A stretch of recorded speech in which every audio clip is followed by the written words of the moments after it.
Saya lanjutkan kembali dua sisi sebelum Bung Toel menjawab pertanyaan ini karena Ketua Umum harus segera meninggalkan diskusi. Saya mau ke Bang Iwan terlebih dahulu. Bang Iwan, boleh nggak direspon sedikit tadi pernyataan dari Bung Farhan bahwa ini STY pelatih timnas Sintayong ini agak cukup keras juga nih.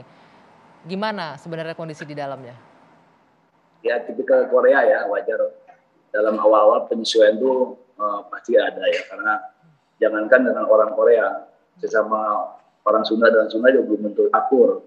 Sama orang Jawa dengan Jawa juga pasti ada itu persepsi berbeda. Pak tarik-tarik. Kalau sama Kang Farhan akur kita, CS itu.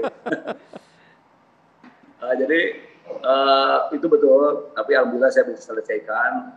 Gua dengan Eda Sapri, kemudian lain. Memang keras, tapi sekarang mereka sudah menjadi satu, bahkan mereka betul-betul bisa menyelami bagaimana kultur anak-anak kita ya. Yang jelas saya bilang anak-anak jangan main fisik, kalau hanya mungkin kata-kata yang tidak terlalu menyebutkan silakan, yang jelas demi kemajuan dan demi majunya timnas. Buat dia adalah pertama mental yang pertama, Pak Arti. Kedua disiplin, ketiga fisik yang harus ditingkatkan. Dia menilai bahwa fisik pemain kita dulu betul-betul jelek. 2 kali 45 tuh dalam pertengahan babak kedua itu sudah anjlok ya. Dia lakukan itu. Mental demikian, bahwa harus berjuang, harus bertempur, jangan mudah kena lelah, jangan menyerah, itu yang disampaikan.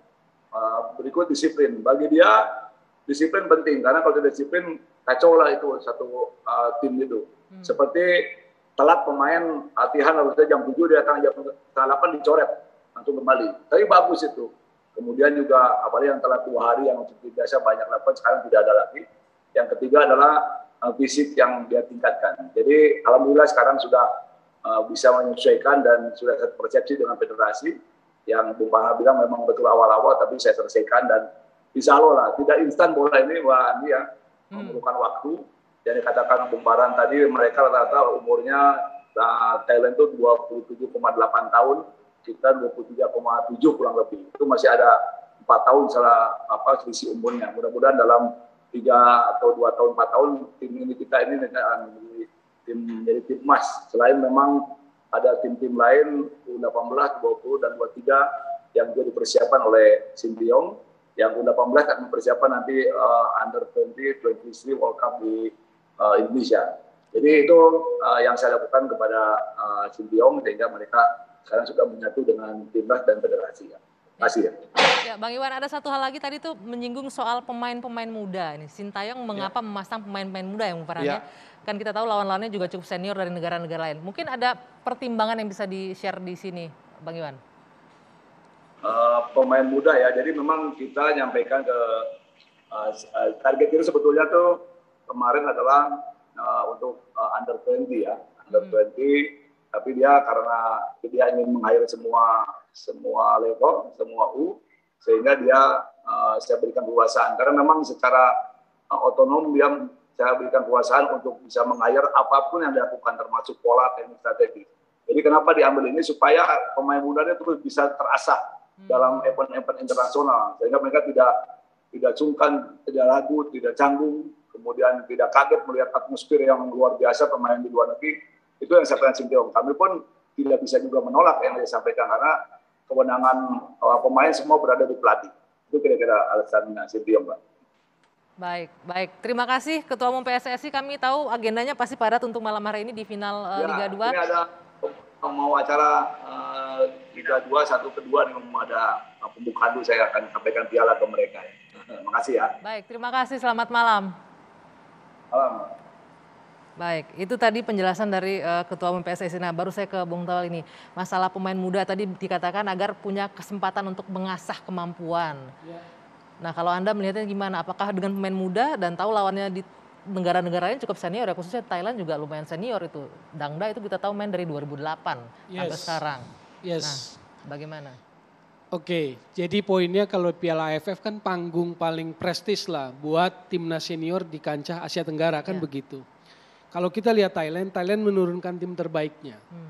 Generasi veteran yang juara 2014 dan 16 masih banyak. Ada kurang lebih 7 sampai 8 pemain masih ada. Generasi 2014-16 yang juara. kita ini generasi baru. Contoh di lini belakang itu bek kanan Asnawi 22. Farudin 32 paling senior. Rizky Ridho 21. Pratama Arhan 20. Jadi memang Sinteyong ini potong kompas. Dia bikin generasi baru.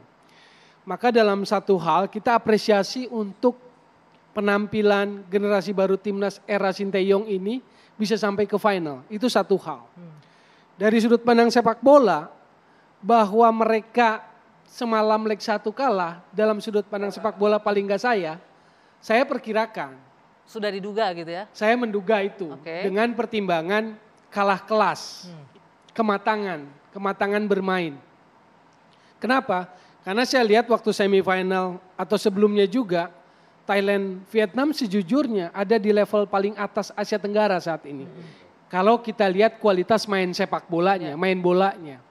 Contoh lagi adalah waktu Singapura lawan Thailand di penyisihan grup, Thailand itu turunkan second timnya, tim keduanya, bukan tim yang utamanya waktu penyisihan terakhir. Dia menang 2-0 lawan Singapura. Kita susah payah di semifinal kan. Memang bukan matematika, tapi itu ukuran bahwa Thailand memang punya kelas. Kedua, materi mereka kan satu, Liga Thailand ini selalu menyertakan klub-klubnya di Liga Champion Asia.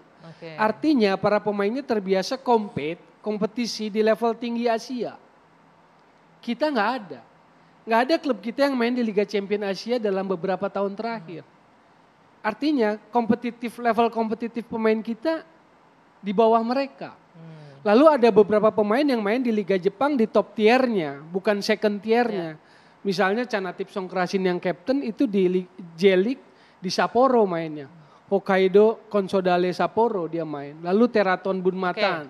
Nah, kalah kualitas jadi. Kalah kualitas artinya dengan skor 4-0 ya bisa diterima atau nah itu yang anti klima. Kalau 1-0, 2-1 atau 2-0 maksimal 2-0 menurut saya normal. Tapi kemarin apa yang ditampilkan di penyisihan sampai semifinal seolah hilang. Nah ini mungkin alasannya adalah soal non teknis, kematangan, soal mental. Karena panggung final itu nggak mudah. Terutama bagi pemain muda. Beban mental kalau final itu lain sekali. Apalagi menghadapi turnamen itu pelatih sama pemain tuh kalau nggak salah ya Bung Toel ya. Itu mesti ketemu peaknya. Nah jangan-jangan pemain kita ini peaknya di semifinal. Begitu masuk final udah langsung secara fisik dan mental udah lewatin peak gitu. Bung Andi kalau Anda melihat gimana? Untung kalau kita lihat yang main. Nggak sampai semifinal ntar kalau. Wah nggak akan main-main juga kita sih.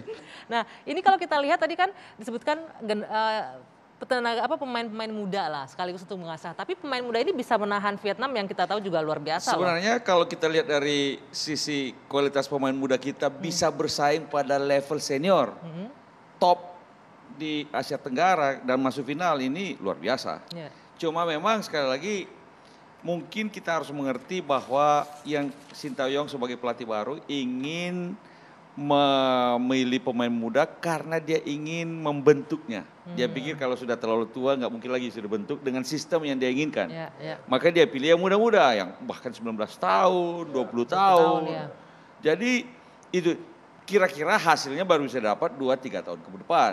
Nah, tetapi orang ingin melihat hasil sekarang kan. Kita masuk gitu final sudah berapa lama nggak masuk final dan baru masuk final sekali sampai 4-0 begini kan hati ini jadi sakit. Tapi begini, kalau menang saya rasa agak sulit. Karena untuk bisa menang ini harus jalannya kira-kira untuk menang kan harus kalau mau menang langsung di leg kedua menang 5-0. Yang kecuali itu tidak mungkin terjadi rasanya ya kecil sekali.